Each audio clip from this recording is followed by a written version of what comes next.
It's become an El Paso thing. Sitting in traffic because of construction. No matter where you go, along Mesa or downtown, there's work on the new streetcar that won't be done until late 2018. Paisano was shut down on the west side, but just until the end of this month. And so are lanes and ramps in that area on I-10 for the Go 10 project. TxDOT says that will all be done by the end of next year. So after that, we're good, right? No more sitting in traffic? Nope. Here's TxDOT District Engineer Bob Bielik. It will get a lot worse before it gets much better. That's because unlike fine wine and cheese, I-10 does not get better with age. TxDOT says the interstate is about 50 years old and in road years at the end of its life. I-10 itself was designed when we had 72,000-pound trucks, and it was forecast to have 100,000 cars out here a day by 2020. And we are at 80,000-pound trucks, and we have over 200,000 cars today. That means from Tornillo to the New Mexico state line, which is about 60 miles, I-10 is overworked and underpaved. In some cases, we will be able to rehabilitate the existing paving.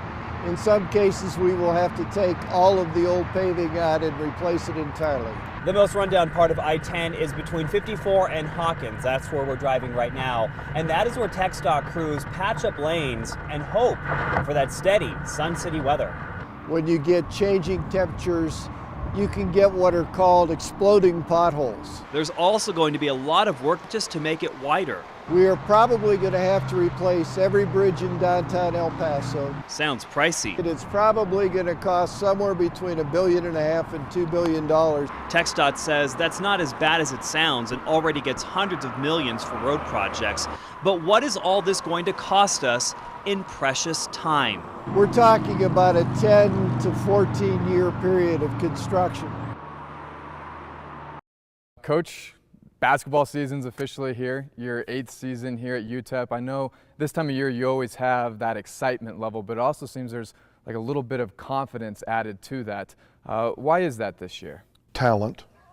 Board it! Let's go look up. Experience, those two things. Good players.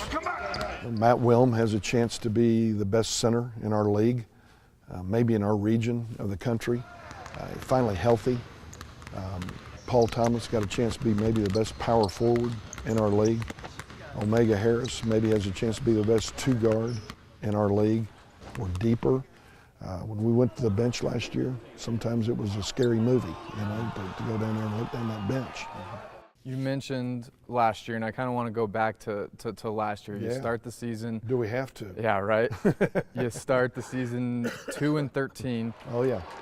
You have fans showing up to games with Fire Floyd signs. Well, you had about 4 or 5. Yeah. Okay, you had about 4 or 5. Did that bother you? No, because I've been in a lot more difficult situations than that. For Steve Fox, tinkering has always been a passion. I've always been intrigued, how does it work? Why does a brake stop a car? I have spark. And how does a transmission shift gears? He grew up in Roswell, New Mexico, and because motorcycles are cheaper than cars, that's where he invested his money. At 13, he bought a Honda S90 from his brother's friend who had just wrecked it days before. The price? $10. Although it was wrecked, it was still my dream motorcycle. With not much money or experience, Steve fixed that dream motorcycle. And I bought paint, painted it, and handlebars were bent. I bought different handlebars. A year later, after fixing up the bike, he upgraded, selling his $10 First Love for $140. With the money he made selling the Honda, Steve bought this blue 1960 Volkswagen Beetle. The new car came with a life-changing idea. That planted the seed to say, wow, I think I like this. He continued down the road of cars, remembering the thrill from that first bike sale. This is Steve working for his first dealer, Bob Hoy.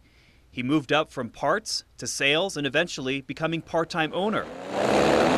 While building his automotive empire, Steve held on to his love of motorcycles. This time as an amateur dirt bike racer, competing and winning decades after first learning to ride. A month ago, I raced at a national off-road desert race.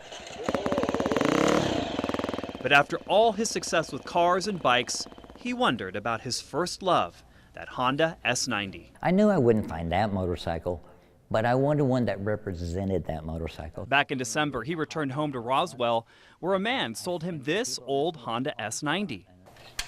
Last Saturday, Steve was working on it in his shop. Wow.